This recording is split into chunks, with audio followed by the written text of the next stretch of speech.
नमस्कार.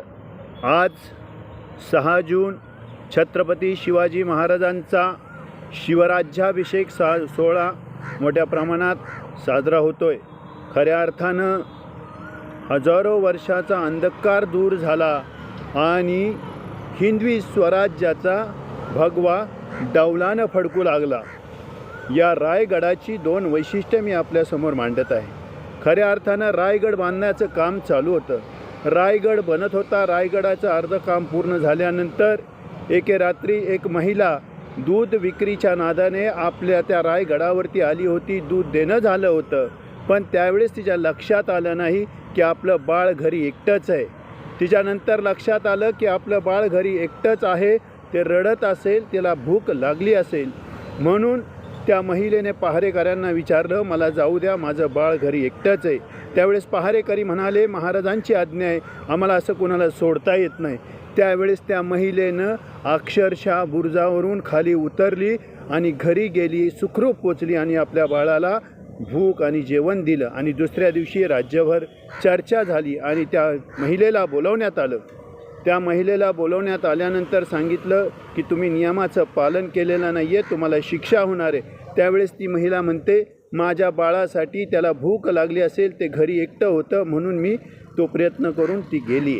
त्यावेळेस छत्रपती शिवाजी महाराज होते. सर्वांना विचारलं गेलं, पण त्यावेळेस हिरोजी इंदलकर म्हणाले, राजे ती महाराष्ट्रातली आई आहे, आपल्या बाळासाठी काहीही करू शकते. त्यावेळेस छत्रपती शिवाजी महाराजांनी त्या महिलेचा सन्मान केला आणि त्या महिलेचं नाव होतं हिरकणी. एवढंच नाही तर त्या बुरुजाला नाव दिलं हिरकणी बुरुज. आज ही रायगडावर जाल ना, त्यावेळेस तो हिरकणी बुरुज नक्की पहा. आणि दुसरं वैशिष्ट्य आहे, रायगड बनत होता. रायगड बनत असताना अनेक अडचणी निर्माण झाल्या. त्यावेळेस रायगड बनवायचं काम हिरोजी इंदलकरांकडे होतं आणि हिरोजी इंदलकरांनी प्रयत्न करून स्वतःचं घर बंगला गहाण ठेवून रायगड बनवून तयार झाला. सुंदर रायगड बनला गेला आणि शिवराज्याभिषेकाचा सोहळा होणार होता. त्यावेळेस विचारलं महाराजांनी, हिरोजी इंदलकर, आपण रायगड एवढा सुंदर बांधलात, एवढं अप्रतिम बांधकाम आपण केलं आहे, आपलं करावं तेवढं कौतुक थोडं आहे, आपण मागं आपणाला काय पाहिजे ते. त्यावेळेस हिरोजी इंदलकर म्हणाले, राजे, रयतेचं राज्य तुम्ही निर्माण केलं आणि तुमच्याकडं मी काय मागणार आहात. त्यावेळेस म्हणाले, नाही हिरोजी इंदलकर, तुम्ही मागा म्हटल्यानंतर हिरोजी इंदलकरांनी काय मागावं. राजे, ज्यावेळेस आपण रायेश्वराच्या दर्शनाला जातात ना, त्या पायरीवरती माझं नाव कोरण्याची अनुमती द्या. राजे म्हणाले, बस एवढंच. होय राजे, त्या पायरीवरती माझं नाव कोरल्यानंतर आपल्या पायाची धूळ माझ्या मस्तकावर सतत अभिषेक घालत जाईल. त्या पायरीवरती हिरोजी इंदलकरांचं नाव कोरलं गेलं आणि त्यावर लिहिलं, निष्ठेच्या ठाई तत्पर हिरोजी इंदलकर. हे वैशिष्ट्य रायगडाचे आहेत. मित्रांनो, कोणी कोणासाठी काय बांधलं हे माहीत नाही.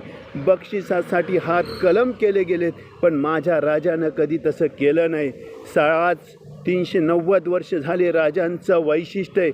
आज ही रायगडावर गेलं ना, कणाकणात मनामनात जी प्रेरणा निर्माण होती ती या छत्रपती शिवाजी महाराजांमुळे. जगातील सर्वोत्कृष्ट राजा कोण असेल तर ते फक्त आणि फक्त शिवाजी महाराज. सर्वसामान्यांचा आदर केला आहे. रयतेचं राज्य निर्माण करणाऱ्या छत्रपती शिवाजी महाराजांना पुन्हा एकदा मानाचा मुद्रा. छत्रपती शिवाजी महाराज की जय.